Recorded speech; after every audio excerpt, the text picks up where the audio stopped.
Cristiano Ronaldo, vai embora Cristiano Ronaldo, mete, bateu, golo. Balotelli, Aguero! Posse de bola para Portugal, vai Éder, chuta!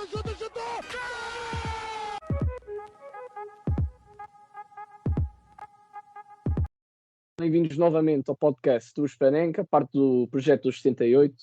Estamos aqui novamente com mais um episódio do Europa a Panenka e agora, antes de mais, vamos voltar para a nossa língua especializada aqui no podcast hoje em dia, que é inglês.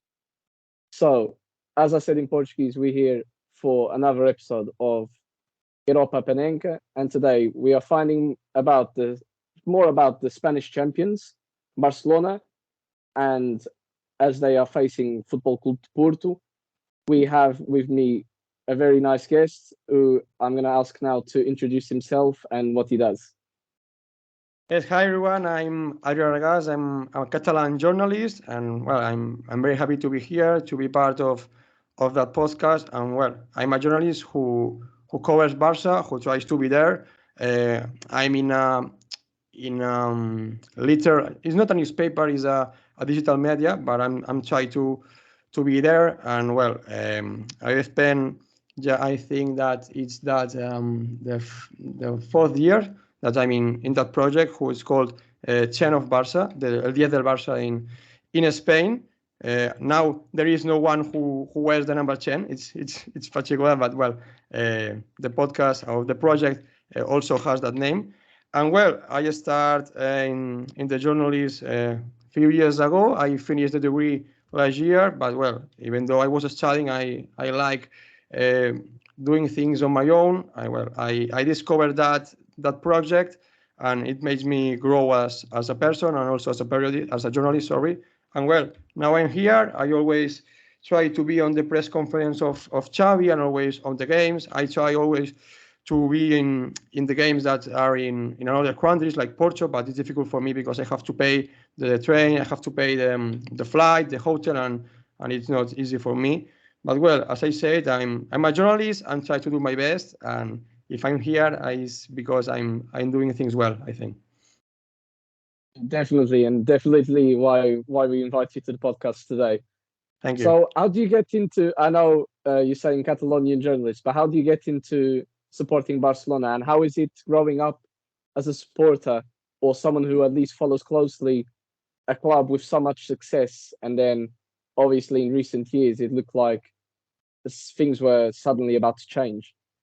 No, I was a supporter since I was a child. It's something familiar. My father is a Barcelona fan. My mother doesn't like football, but well, I don't care. But my family is always also a Barca fan, and that's the reason. The reason always my uncle who lives in front of me. I remember watching the games in his home, and he I don't know how to say it.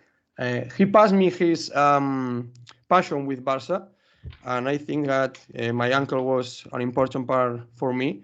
And I'm a very big fan of Barca, also of football. I like to watch a lot of Premier League games. I see more Premier League games than La Liga games because I think it's a better league, and the games are more interesting than in La Liga. Maybe La Liga are more boring, they're more slowly, and I don't like it. But I'm a Barca fan, but when I'm a journalist, I'm trying to be objective and let my feelings be in another room or behind, and trying to be objective. I think sometimes it's difficult, no, to hide that feelings, but I'm trying to do my best, as I say. Yeah, sometimes it's the hardest thing to do. Sometimes you don't do it the best on the podcast. Everyone Yes. is a very strong opinion. Yes. But professionalism comes first, and you must be doing a good job to be doing what you're doing. If I have to be critic, am I? If I have to critique someone, I have to critique the players, I have to critique Xavi, his decisions, I make it. I mean, I have no problem, but it's also difficult. Sometimes we're the best people that can criticize what we love. Yes. Sometimes it's the best thing, because if it's someone else, you don't like it as much. Yes. And it's what creates the rivalry. And obviously in Portugal, we have a lot of it. It's the three main clubs in the country. And it creates that sort of atmosphere where it's very much like prehistoric. Yes. Like what makes human a human, then everything that football is, it ends up showing the best, the worst, and that's what it comes from, really. So Yes. it's good to see, even Totally because agree. obviously we try and put the journalists away from the clubs, but almost every journalist is going to have the club that they love. So it's almost refreshing to see that people won't shy away from it. Yeah. They say, yes, I am this club, but I can still do this job and look at things objectively. Yes. Yes, I think it's the key. It's the key in our job. I don't know if you're a journalist, but it's the key. It's the key to try to be objective as much as you can. And well, we try to do it. Maybe sometimes we can't, but we have to do it. We all want to be journalists over here, in a way, at least. But even just to cover the sport, it's good to have different perspectives of different people, whether they work in the sport or not. A part of the reason that we do the series is to find different perspectives of people who then will either work in the sport or just find different cultures and how people perceive football and how they look, even outside, how they look at Porto, because obviously Porto is seen in Portugal as one of the biggest clubs, probably the most successful over the last 40 years, if we look mainly at just at trophies, but how we are looked overseas, because it's not the league that is most known overseas as well. But we also don't want to look at Barcelona, and obviously they were champions last year. I don't know what the public perception was overall, but I don't think many people were expecting this glory, especially with all of the financial issues that were coming out over the last few years. So how was it just to see Barcelona on top once again? Well, there are that financial issues that you said, but the people is very optimistic with Barca, even though we have that problems with money to sign players. Barca has just spent 3.5 million in that summer. It's incredible. But Barca signed João Félix, Barca signed Gundogan, Barca signed João Cancelo, and I think it's a fantastic market with about Barca, because even though you are in that bad situation in terms of economics, Barca have or still has that memories that is a big club. People remembers the title with Guardiola, the football that we practice, and always that will be in the memory of everyone. And Barca, it can still convince people to be here, and it's fantastic. And as I said, the fans, the people are very optimistic. The start of the season, I think, is positive. I think we have we are increasing the level of Barca. The first game against Getafe and Cádiz were tough, because there are rivals that prefer to defend on his area, and I think that it's one of the best problems with Barca. The team they're always stuck against team who likes defending in his area. I think that Porto, if he wants to get a good result, has to do that. Has to be in his area, trying to protect his area, try to have the lines very close each other, because Barca has very good players who prefers to be between lines, like João Félix, like Gundogan, and if they don't have that spaces, Barca is less dangerous. So I think that Porto have to be a very compact team and try to stop that Barca possession, I think. And well, I think that the rivals in the last day of Cancelo and João Félix were very positive. They are bringing a lot of solution to Barca. Cancelo is a fantastic player. I think Barca has to sign someone in that position, because since Dani Alves left the club in his first stage in 2016, I think, Barca signed Semedo, Barca signed Douglas, Barca signed Best, Barca signed a lot of players, but all of them were very, very far of the level that Alves showed in his prime. And I think Cancelo is the best. He's a fantastic player. Always, I think that has his problems with Pep. I think he's not a player easy to manage. But I think Xavi had that experience because he played in a team with a lot of big players, and I think that experience it's essential to manage a team like Barça. And well, I think it could be a good season, a good season. Sorry, and Barça I think has something personal with Champions League. After 2 years being knocking out at the first stage, they have to prove, they have to show that they're a better team, they are competitive, and they want to show that they can fight, they can win the champions. Always, I also say always. Sorry. I think it's difficult. Everyone thinks it's difficult because Manchester City is a very big team. Right? There is Real Madrid. There is a lot of teams, but I think this year is different. This year is different because there is another atmosphere. The older players like Piqué, Busquets, Alba, they're gone. I think there was the right moment for them to go. And now there is a young team with a young players. They are hungry. They are competitive. I think the ghost of Anfield, of Roma, of the defeat against Bayern, now they are forgotten. And that new players that are hungry, they want to show that are ready to fight to win that trophy. It does seem like a different mentality, a proper Barcelona mentality back at the club. Yes. Especially the new president, after all of the drama that was happening. Xavi obviously came back in and not only steadied the ship, as they say, but also brought success back. And it seems like not only the mentality is back for a club that needs to be big, as much as they need to sell and whatever, stabilize the club financially, they need to win. Barcelona will never be anything without winning. But also the way that they've done it is very much bringing back La Masia and the identity of the club. I don't know if you agree, but it's what it looks like from the outside is also a priority again. Yes, Barça is recovering all the things that I think he lost with Bartomeu. The Masia was not important for them. There were younger players who come up from the base football.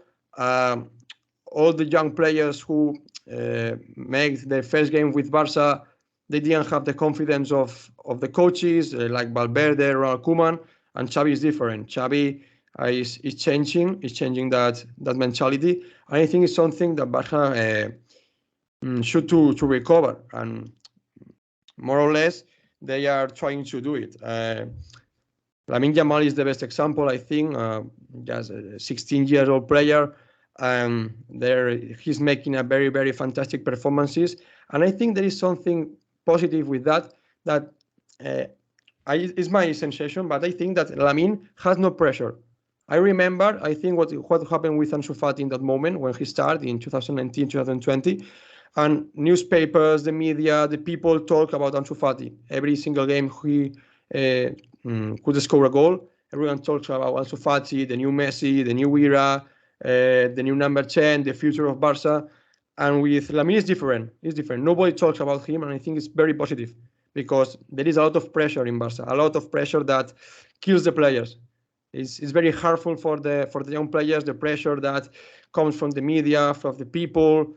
It's so hard. Ferran Torres, even though now he's changing. People here now call the shark the tiburon in Spanish, because he started scoring a lot of goals, but he suffered that pressure, and he said it publicly.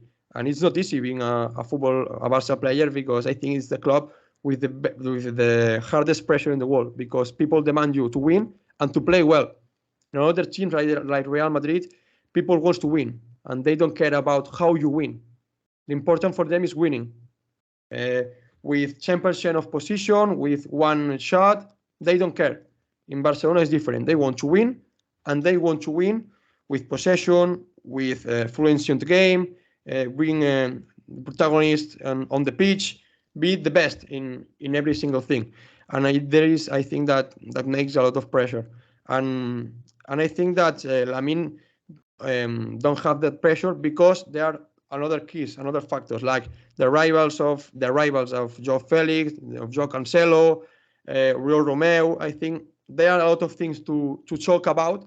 And Lamine, I think, fortunately, he's in another dimension. It's not the focus, and I think it's important for him to play, not pressure, just get on the pitch, do whatever you want, just give your best, try to help the team, and don't think about them. Don't think about media. Don't think about anything. And I think that Xavi, is doing a very good job because there are games who start at the beginning, but there are other games who gets into the pitch from the bench. I think that he's managing that situation very well, and also the rivals of another players, the performances that they are making, the level that they are showing, like João Félix, and also João Cancelo. There are a lot of things to talk in Barcelona. People is happy with João Cancelo, is happy with Fermín López too. That is another young player who Xavi put into the team. Fermín López, I think it's I don't know how to say it. It's his name. It's his player. It's his project. I think it's his personal project because nobody know in few months ago in Barcelona who is Fermín López, because he was playing in another team in Linares. He's in another category, the second or third category in Spain, and I don't know. I think nobody knows who was that guy. And Xavi has the confidence to put him against Real Madrid in August. Fermín scores a goal. Fermín has very good performances. The last day enters against Sevilla, makes a very good game, and Xavi is I think it's I don't know how to say it. The word that is not coward. How do you say it? The coward, the other way around.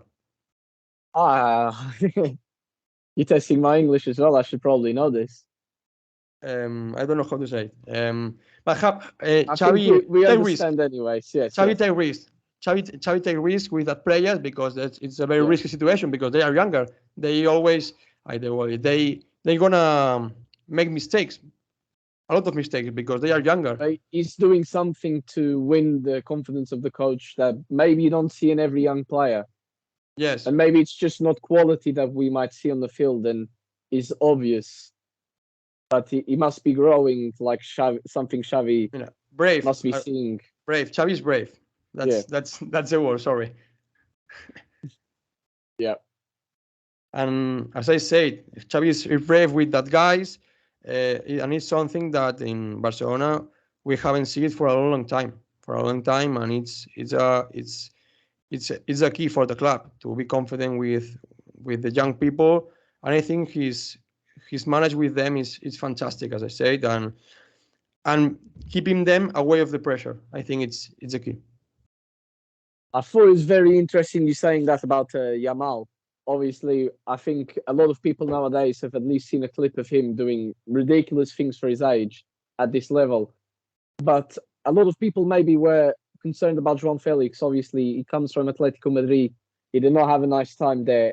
All the pressure was on him for, okay, maybe because of the price, maybe because he was not performing, maybe because he did bring, with certain attitudes, it seems like it was very much player against club and coach, and usually it doesn't go very well for the player. When they're not performing, it will look like his fault. And after so many years of expectation, then he's starting to question whether it's just potential or if the quality is still there. But with a talent like that, you think surely it will come out. And with a player on the right-hand side, Yamal is obviously, as a younger player, he needs to be protected. I think everyone in Portugal, obviously João Félix has a very good media in Portugal. He's one of the big hopes of the country. Yeah. But it was interesting to see how he seems with less expectation, even though at a bigger club. And it's interesting you saying how Xavi has helped then almost protect the players since then. I was also going to ask, obviously, you mentioned Cancelo, obviously.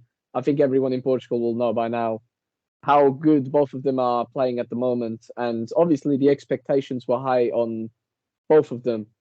But also the impact of the other signings, for example, Gundogan and Romeo, which I don't think anyone was expecting Romeo to come in. And maybe people are thinking, okay, did he not play for Girona or Southampton? but he's actually come in and done better than maybe a lot of people were thinking because of the name. Yes, yes, and about João Félix, I think that the quality is still there. It's a player that I like a lot, since Benfica. I remember that hat It was trick. hiding. It was definitely hiding the quality. Yes, I remember that hat trick against Eintracht in Europa League in 2019. I discovered him in that match, and when Atletico de Madrid signed him, I thought that it was a very fantastic signing, even though the price. I think the price was there because Atletico has in that moment received 120 million from Griezmann, and I think it was normal for Benfica to demand that quantity of that amount of money, no, right? But I think that the quality is there, and João Félix has lived a lot of problems in Atletico Madrid. His relationship with Simeone wasn't the best. He was not comfortable with the style of Simeone because he likes staying on his area and doing counter-attacks, and João Félix is more comfortable in a style of games with more possession, with more control, and in Barcelona can play in a style of game that I think that fits more in his football. And I think also that in Chelsea his level was better than people think, because I watch very games of Chelsea with Graham Potter, because I would like to watch how Potter can potent João Félix in Chelsea. And I think he did good games. I remember good performances. That Chelsea was a very bad team with no automatics. I think they were in and they still are in a bad dynamic, and they have to try to solve it, but it's difficult. And when you are signing players, Enzo Fernandez, João Félix, I remember also Fofana, Sterling, Chelsea that are still signing a lot of players and they are spending a lot of money.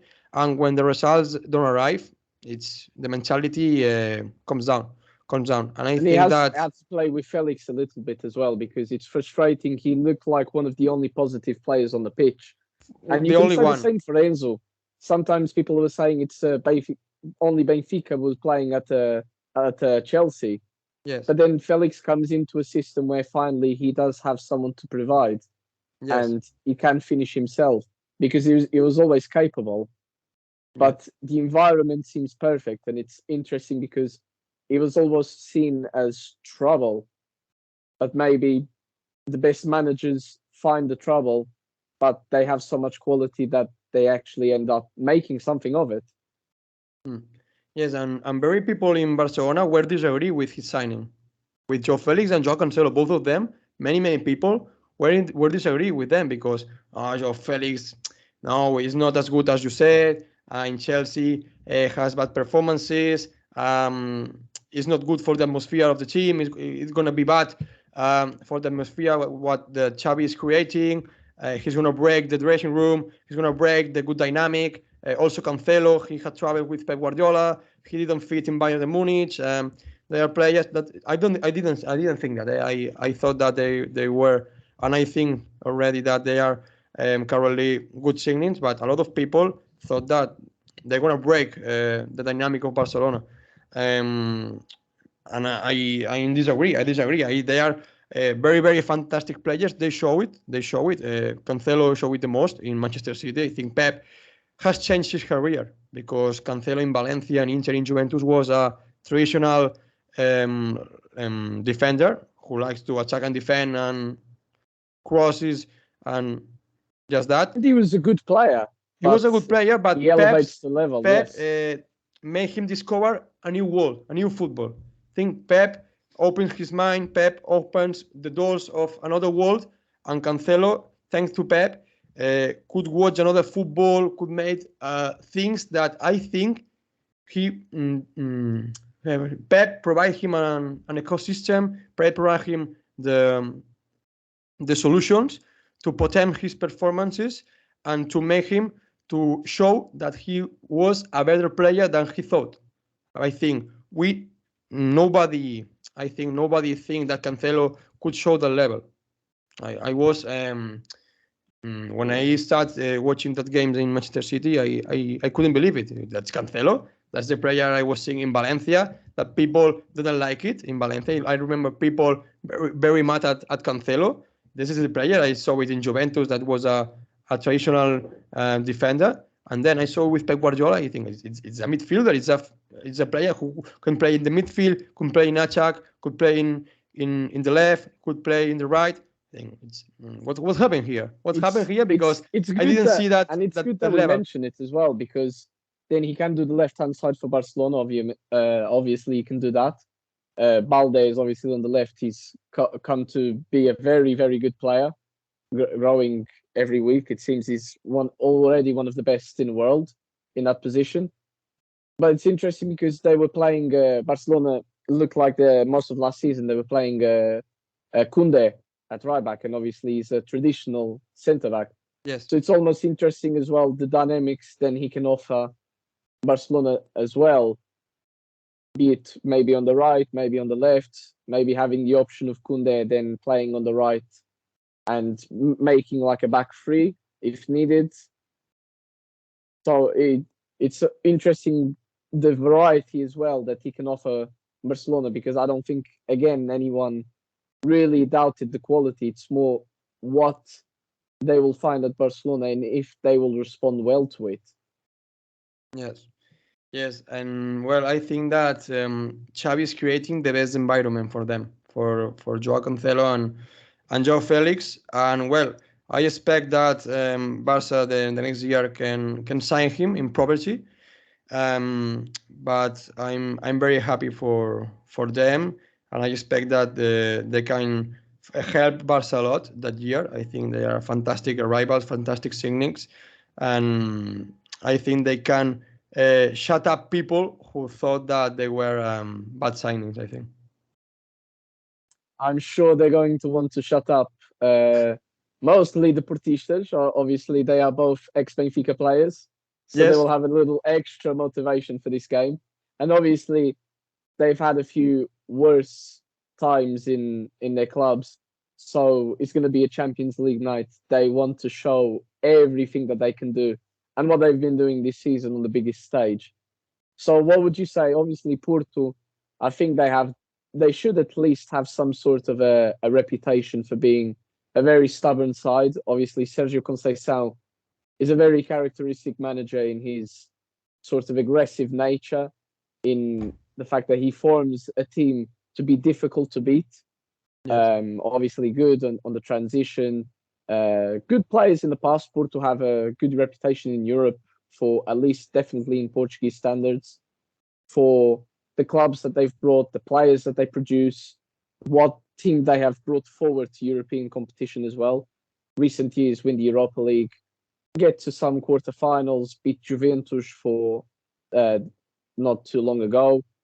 So I don't know what your perception of Porto or what you expect from them, but what do you think they have to offer Barcelona as a threat?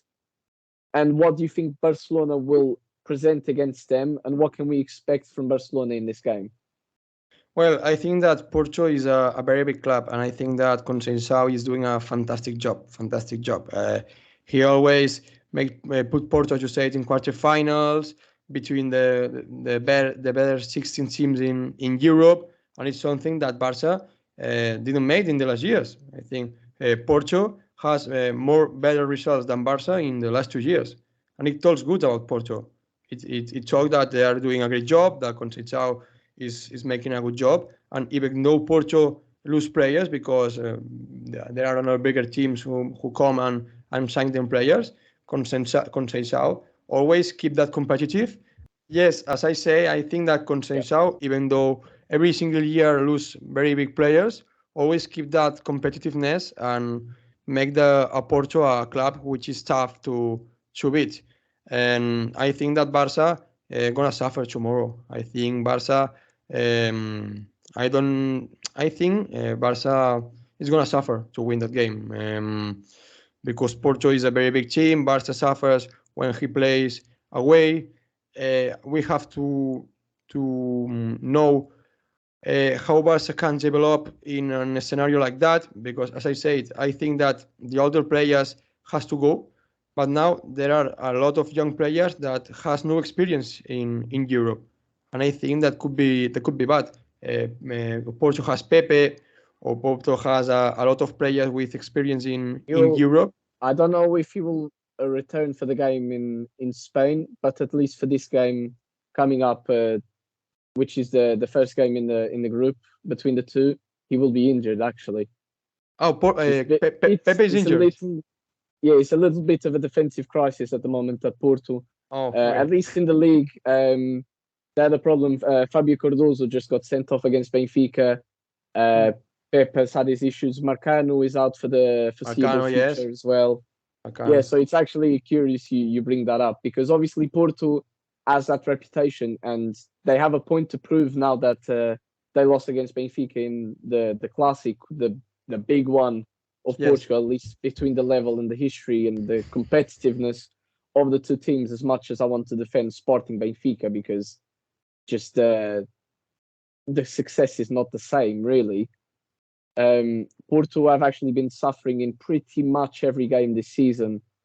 It would almost be fair to say that their easiest game was the last one in the Champions League, the first one of this group against Shakhtar.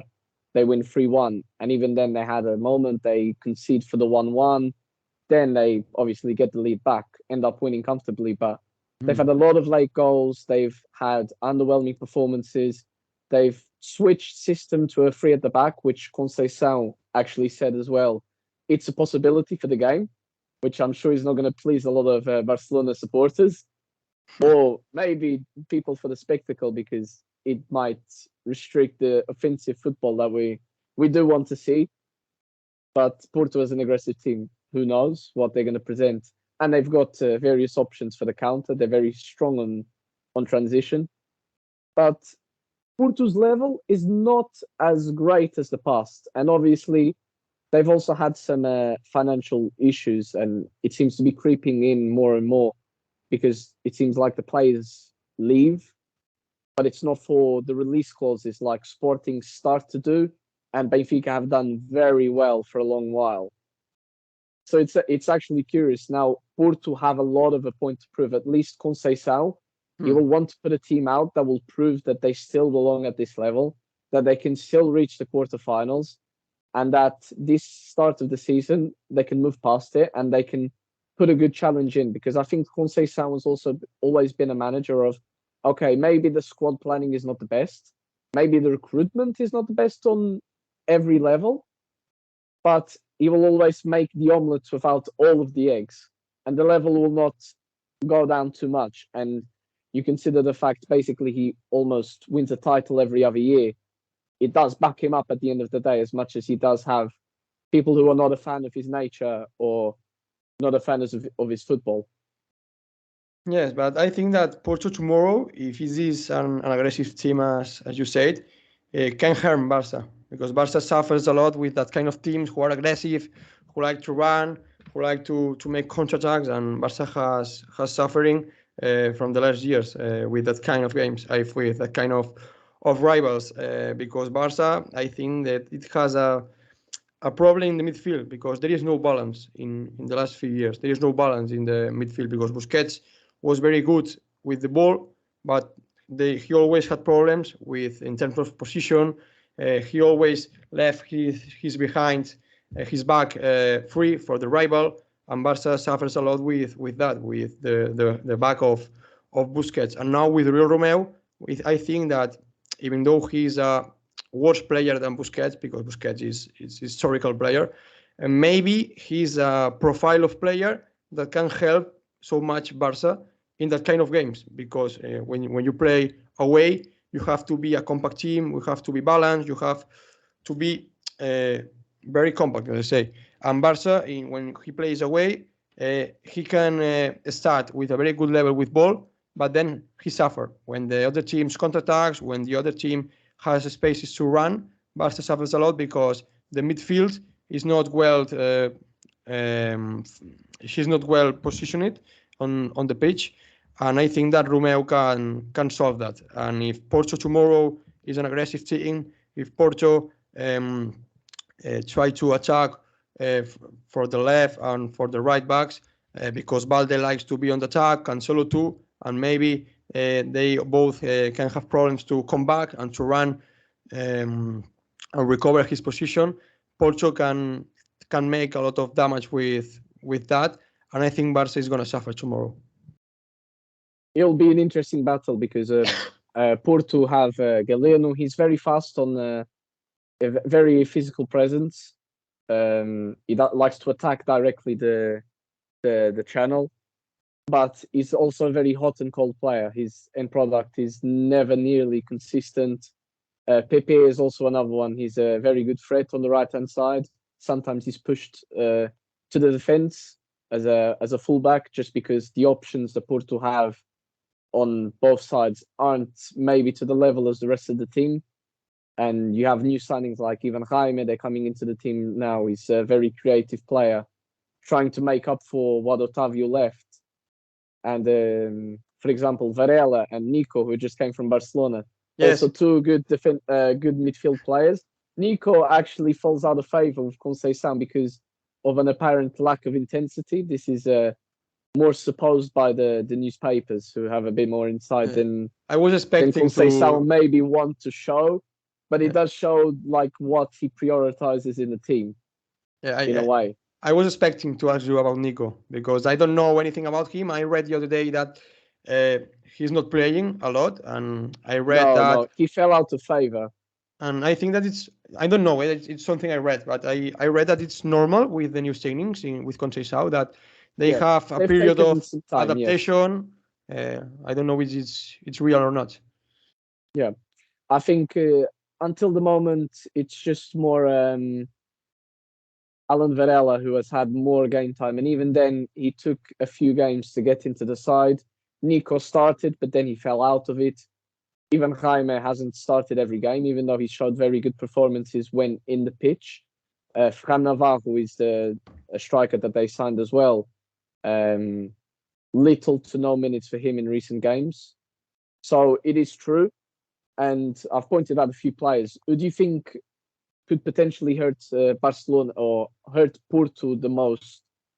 Because obviously in the away game, you expect something a little bit more closed and more difficulty for Barcelona. But also looking at the game that they will play at home, obviously not the traditional stadium that we used to in construction and all. What do you think that the expectation is for both of the games, including the one that Barcelona will play at home, and who will Porto needs to look out for more? You talk about the game of tomorrow and the game in Barcelona when we play against Porto. Yeah.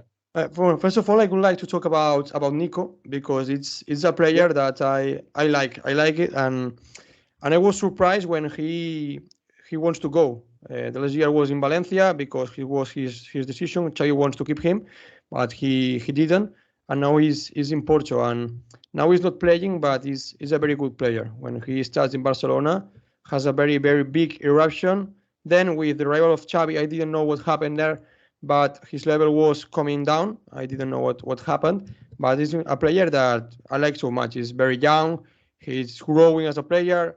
In Barca has a problem because Xavi didn't know how to fit him on the pitch because he could be a midfielder, positional midfielder, and he also can be a midfielder that can get into the box to box. He can play. He can be that kind of midfielder. The profile that Conceição used him is, yes. And I think it's a better terms of the deal as well. Actually, sorry. Do you like the financial terms of the deal? Because I saw some Porto fans were not the biggest fans when they see it. The rumors come out, and then obviously it looked a bit better in the end. The buyback clause and how much percentage Barcelona keep. I didn't remember now. I think that Barca can recover him. I didn't know the amount of money, but I didn't remember. I didn't remember how is the percentage and how is that the amount of money. Okay. Because I don't know what the plans or how the fan so much perceives maybe the possibility of him coming back. Well, I would like it. I think that the fans now they don't expect so much from Nico people has forgotten him. I think it's normal. It's sad, but it's normal in football because now with the eruption of Lamine, of Fermin, the arrival of Gundogan, Joe Félix, nobody remember Nico. I think it's Even sad Gavi, because Pedri for the same position, really. It's yes, so much wealth in one position that it's easy to forget another talent. yes, and it's sad because it's a player that I like. I think it's a player that could help Barca that year. I think I prefer it in a box-to-box profile that in a positional um, position in the field because I think he can get into the box, he can run, he can press. I think it's a player who can help so much than being in a position and keeping that position. But I think it's sad that Barca and the fans and I think also the team forgot the potential of Nico. And I think it could be a fantastic player. I would like to make him grow in Porto. I expect that Conceição make him play so much. And I'm sad and because I think he has the level. He has the level to be in Barca. I have no doubts. He has the level. But there are also a lot of competitiveness in the midfield. There are always, I think, situation outside of the club. I think that Nico, that's something I noticed, but I think that Nico likes a lot being in Paris. He likes the night of Barcelona, and maybe it could be a problem with Xavi. I think that could be the key. What Xavi didn't trust him, but I think that Porto has a nice nightlife as well, so you might need to be careful. Yes, but I think that there are things that Nico can correct. I think because you can be you can mature as a player, you can mature you can grow up as a person, and he has the potential, and I think that's important. The mentality can change, but the potential it's most difficult because you are good or you are not good. It's simple. That's the point. But I'm sorry. If you like to go out at night or not, that's something that you can change. But to be good or not good on the field, it's something natural, and that Nico has that, and I think that's the key. Sometimes you need the fresh start because it's a characteristic from the managers in Portugal. Usually there is not a very big possibility for that era. At least Ruben Amorim from Sporting and Conceição from Porto, they are not ones to allow any sort of disruption in the dressing room. Yes, you follow the role or you're very straight tough out with them, right? Very tough, very. It's like there's one player from Sporting who gets criticized for the way he exits the club, and maybe just the way that maybe we don't see as the fans. But Fatau, now that he's in Leicester, he plays well, but maybe we don't see something that goes behind the scenes and the fans don't know what goes on, and it's just not the potential. If the mentality is not right at the moment, he needs another place to go and reach it. Yes, I think that the key is to have the quality on your foot, on your legs. That's the key. Then your mentality, you can change it. To unlock. Yes, you can mature, you can grow up, you can have different feelings and try to, okay, I like going out at night, but I have to be calm and try to go out often, not always, right? But you have the quality, and Nico has it. And I remember some years ago the expectation with Nico when he played in Barça B, they were so high. The expectation. I remember read a lot of tweets of people who follow that football, that base football when Nico was in the second team in under 20 team of Barça. And I remember a lot of positive commentaries about Nico. And as I said, when he starts playing with regularity in the first team, people was impressed with him. Nico, Gavi, both. And I remember that the eruption of Nico for me was bigger than Gavi eruption. For me, was more very interesting. Nico for me was his eruption was bigger because Gavi has a lot of quality. Gavi has agility. Maybe Nico don't have that agility, but I remember Nico with a mature on the field with a confidence. fantastic. When I remember seeing Nico on the pitch. That's a younger player, has 19, 20 years. He played like an older player. He played like an experienced player with, I remember, with make everything easy. Like something like Busquets did it. Make things easy. Play like he's on his home or with friends. Remember Nico with a mature, with a naturality in football. With I don't know how to say it, but I remember seeing Nico and player think, wow. older than his age. Yes. Like a complete game. And yes. It's interesting because he was Nico is one of the bright spots for Porto in their first couple of games where they probably had the most difficulties. He was pretty much straight games just to get the win or even a draw. It was a goal after the 90 minutes. Yes. So it's very interesting. So just to close out, yes, just to get your expectations, one, Barcelona for the group, and two, just overall what you expect for the two games. Sorry, you asked me about two games. I didn't answer. Sorry. Yeah. I start with Barça. I expect that Barça finished first in the group stage. I think that has to be normal. But I think. You think Porto is the biggest competitor to the first place of Barcelona? And Porto, I think they can fight with Barça for the first position, because the last 2 years everyone thought that Barça could classify to the next round with no difficulties, and then Barça was knocked out in the both seasons. It'll be an interesting test for the majority of the team. Yes. And maybe this game that is coming, the first one where Barcelona play away at the Dragão, will be the big test. If they win that one, they should, in theory, go on to win the group. Yes, and Barça has the pressure. This year has the pressure. Barça cannot afford a third year in a row being knocked out in the group stage. It would be.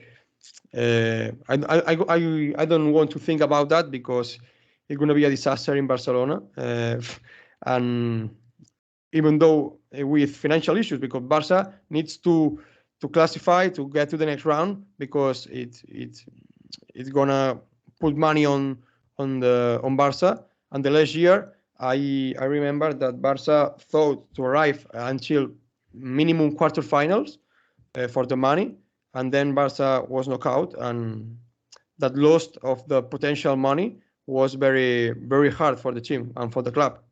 And now Barça has the pressure to be minimum in the next round, and I think that it's gonna end at the first in the team. But Porto, I think, is gonna fight, and it's gonna fight more than people think in Barcelona, because it's a very tough team, aggressive team with experience. I think that Porto has more experience than Barcelona, because Porto plays bigger rounds than Barcelona the last years in Europe, and I think that it's experience. And Porto can maybe has that mentality that Barça is creating with the young players, and I think Porto is gonna complicate things for Barça. I expect very tough games in Porto and in Barcelona. I think that Barça is gonna suffer tomorrow, as I said, and I think that Barça, if wins in Barcelona, that I'm not sure, it's gonna be 1-0, 2-0, 2-1, but I don't think that Barça can score 4 or 5 goals like with Ambers. I think it's going to be very, very tough games, both. Okay, so I think we've got everything for Barcelona Porto. So I want to thank you very much for being here today, and I'm just going to close out a little conclusion in Português. Então, temos aqui mais Europa Panenka. Este foi Barcelona contra o Porto. Também iremos ter para o último jogo do Porto, o último adversário, e também temos muitos mais a caminho para fechar as caminhadas europeias das clubes de Portugal. Estejam atentos aos 78, estejam atentos ao canal onde estejam a ver na plataforma de áudio. Muito obrigado por estarem connosco e até a próxima.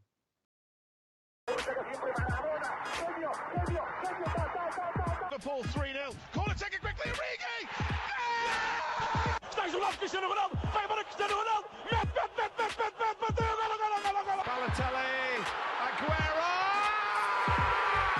Posse de bola para Portugal. Vai Éder, vai Éder, vai Éder, vai Éder. Chuta, chuta, chutou! Gol!